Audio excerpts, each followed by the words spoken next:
How to hide Instagram account.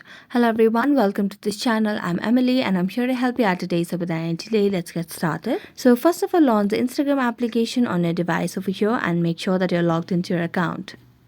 Next, tap on your profile at the bottom right corner of the screen and then tap on the three lines or the horizontal lines over here, which is a hamburger icon at the top right corner. Next, tap on account center over here, and as you do that, all you have to do is just scroll down and tap on your personal details. As you tap on it, you can see the option of account ownership and control. So tap on it again, and here you can see the option of deactivation or deletion. So tap on it. So select the profile and tap on deactivate account and then tap on continue.